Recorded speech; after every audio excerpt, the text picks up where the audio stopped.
Iran ने इस्राएल के Dimona nuclear plant यानी उस शहर पर हमला जरूर किया, मगर खास तौर से परमाणु ठिकानों को निशाना नहीं बनाया।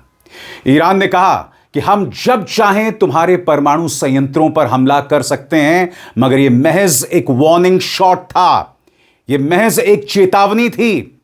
सबसे बड़ी बात दोस्तों, डोनाल्ड ट्रंप यह कह रहे हैं कि मैं ईरान के सभी परमाणु ऊर्जा संयंत्रों को बर्बाद कर दूंगा। हालांकि ईरान ने इसका जवाब दिया है और कहा है कि ऐसा करने की गुस्ताखी मत करना, वरना इस पूरे इलाके में जितने भी अमेरिकी इंटरेस्ट हैं, जितने भी इजरायली डीसैलिनेशन प्लांट्स हैं, हम सबको बर्बाद कर देंगे। मगर आप जानते हैं, ये जो धमकी डोनाल्ड ट्रंप ने दी है, उसके पीछे उनकी हार छिपी हुई है। क्योंकि डोनाल्ड ट्रंप ये भी नहीं जानते कि ईरान के ऊर्जा संयंत्रों को, एनर्जी प्लांट्स को बर्बाद करना नामुमकिन है। क्यों? क्योंकि ईरान के जो एनर्जी प्लांट्स हैं, ऊर्जा संयंत्र हैं, वो पूरे देश में फैले हुए हैं, सैकड़ों की तादाद में हैं। किसी एक पर हमला करके आप ईरान की बिजली को गुल नहीं कर सकते। यानी कि ईरान ने अपने ऊर्जा संयंत्रों को पूरे देश में छिटकाया हुआ है, पूरे देश में फैलाया हुआ है, और ट्रंप यहीं पर गलती कर रहे हैं। और इसी से जुड़ा है आज का मेरा शो, ईरान का मोज़ेक सिक्योरिटी डॉक्ट्रिन। सरल शब्दों में कहा जाए दोस्तों, अगर ईरान के टॉप लीडरशिप पर हमला किया गया और उन्हें मौत के घाट उतार दिया गया, तो ईरान की सेना लड़ना नहीं छोड़ेगी। मोज़ेक सिक्योरिटी डॉक्ट्रिन का मतलब है सेना को पूरे देश में फैलाया गया है, हर सूबे की अपनी सेना है। यानी कि अगर आपने टॉप लीडरशिप को मार भी दिया तो यह सेना लगातार लड़ती रहेगी। इसलिए दोस्तों, ईरान को हराना बहुत मुश्किल है। मगर सबसे पहले मैं आपको बतलाना चाहता हूं क्या क्या होता रहा। पिछले 12 घंटे इस युद्ध को एक नया मोड़ दे रहे हैं। जिस तरह से डिमोना शहर में हमला किया गया, जहां परमाणु संयंत्र हैं, और ईरान ने कहा हम चाहते तो आपके न्यूक्लियर प्लांट्स पर हमला कर सकते थे, मगर हमने नहीं किया। और मैं आपको बताता हूं किस तरह से इस जंग का रुख बदल रहा है। सबसे पहले आपके सामने एक एक करके खबर। ईरान की सेना के प्रवक्ता बता रहे हैं कि बेन गुएरिन एयरपोर्ट पर जो हमने हमला किया था, उसके क्या मायने हैं आपके स्क्रीन पर। ईरान की सेना के प्रवक्ता मोहम्मद अकरामी नायनी ने कहा कि बेन गुएरिन एयरपोर्ट पर हुआ सफल हमला एडवांस्ड रैश 2 ड्रोन से किया गया था। उन्होंने बताया कि इस ड्रोन का रडार सिग्नेचर बहुत छोटा होता है, जिससे दुश्मन के डिटेक्शन सिस्टम से आसानी से बच निकलता है। साथ ही इसकी लंबी रेंज और ज्यादा समय तक उड़ने की क्षमता इसे दूर तक जाने में सक्षम बनाती है। नायनी ने यह भी जोर देकर कहा कि ईरान अराश 2 ड्रोन का तेजी से उत्पादन कर रहा है, जिससे जरूरत पड़ने पर बड़ी संख्या में इसे तैनात किया जा सके। और जैसा कि आप दोस्तों अल जजीरा की इस खबर को देख रहे हैं, pace of attacks on Israel becoming more intense. Witnesses से, यानी प्रत्यक्षदर्शियों का कहना है कि इसराइल पर जो हमले हैं, उसकी तीव्रता, उसकी इंटेंसिटी लगातार बढ़ रही है। यानी कि जहां अमेरिकी रवैये में साफ तौर पर कंफ्यूजन दिखता है, वहीं दूसरी तरफ ईरान एक प्लान के तौर पर आगे बढ़ रहा है। अब मैं आपको बताना चाहता हूं दोस्तों किस तरह का कहर मचा हुआ है। मैं आपको इजराइल के चैनल 14 की तस्वीर दिखाना चाहता हूं। अल जजीरा ने तस्वीर जो है वो पेश की है, जिसमें वो कह रहे हैं Israel's channel 14 citing the military says 2 attempts to intercept a suspected 450 kilogram Iranian missile failed and it struck Arad directly। यानी कि 450 किलोग्राम का एक इरानियन मिसाइल का पेलोड था, उसे रोकने में वो नाकाम हो गए। और नजारा क्या था आप खुद देखिए।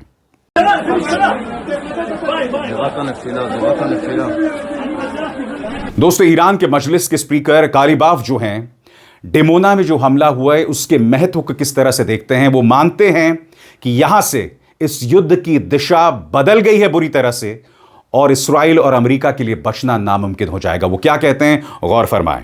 ईरान की संसद के स्पीकर मोहम्मद बाग़िर कालिबाफ ने कहा कि आज रात डिमोना पर हमले के बाद अब अगला फेज शुरू करने का समय आ गया है। अगर इस्राइल डिमोना जैसे भारी सुरक्षा वाले इलाके में भी मिसाइल को इंटरसेप्ट नहीं कर पाता, तो यह बात का ऑपरेशनल संकेत होगा कि लड़ाई एक नए चरण में प्रवेश कर गई है। इस्राएल का आसमान अब सुरक्षित नहीं है। इसके बाद ऐसा लगता है कि अब पहले से तैयार किए गए अगले प्लान्स को लागू करने का समय आ गया है। किस अगले प्लान की बात कर रहे हैं ईरान के स्पीकर? उन्होंने कह दिया है कि इस्राएल का आसमान अब खाली है।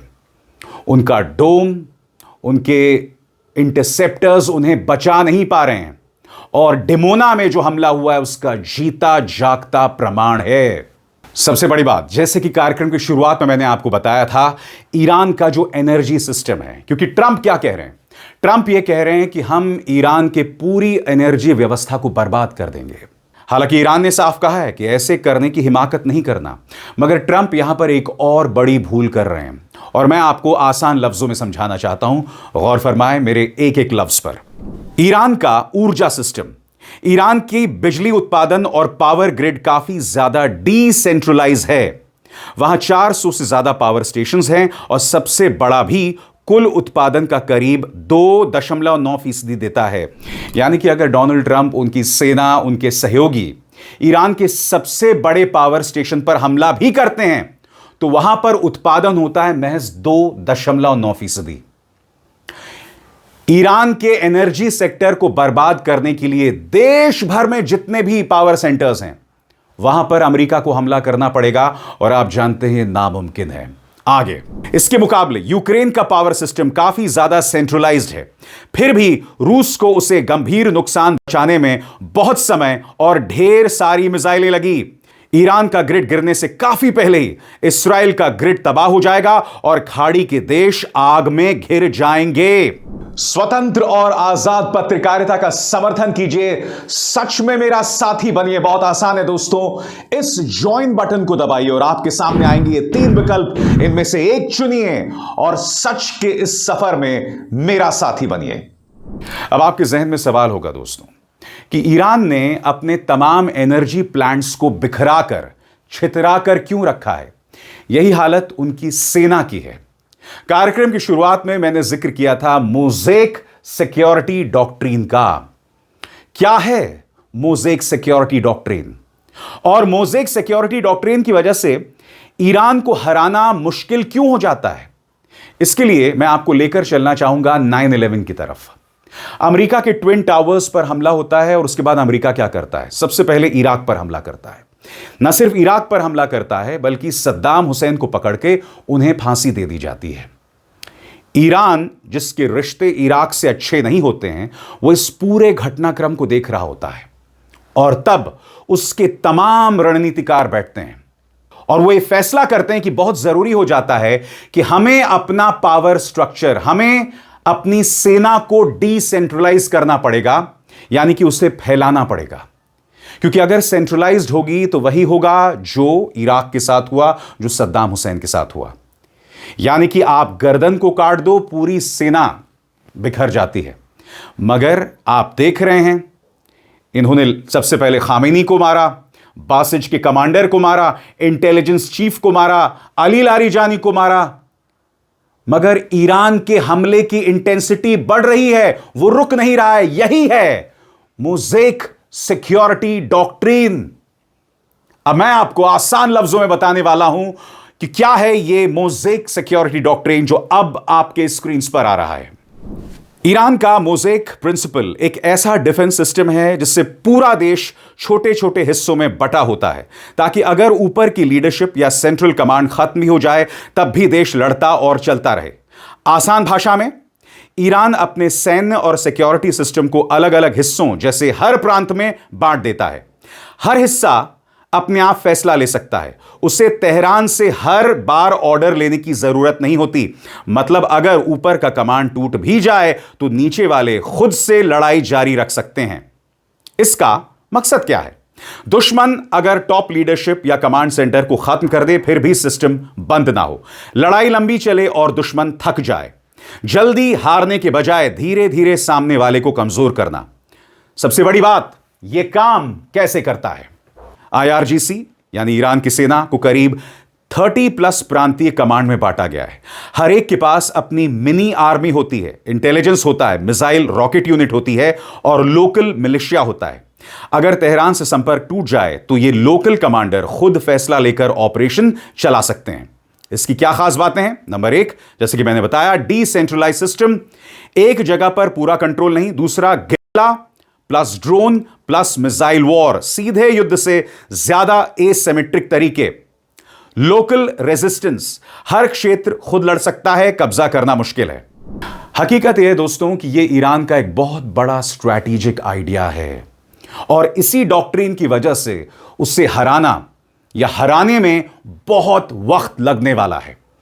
गौर फरमाएं, ईरान का यह सिस्टम कहता है कि युद्ध जल्दी जीतने के बजाय लंबा खींचो और दुश्मन को थका दो।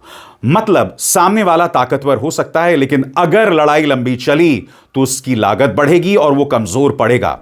तो देखा आपने, बेशक आज से कई महीनों बाद आप ईरान को हरा दें, मगर ईरान तब तक अमेरिका और इस्राइल को बर्बाद कर देगा। बेशक आप ईरान के हर एनर्जी, हर बिजली ठिकाने पर हमला करें, मगर उससे पहले वो इजराइल के परमाणु ठिकानों और इजराइल के बिजली घरों को बर्बाद कर देगा, क्योंकि इजराइल की जो बिजली व्यवस्था है वो काफी हद तक सेंट्रलाइज्ड है।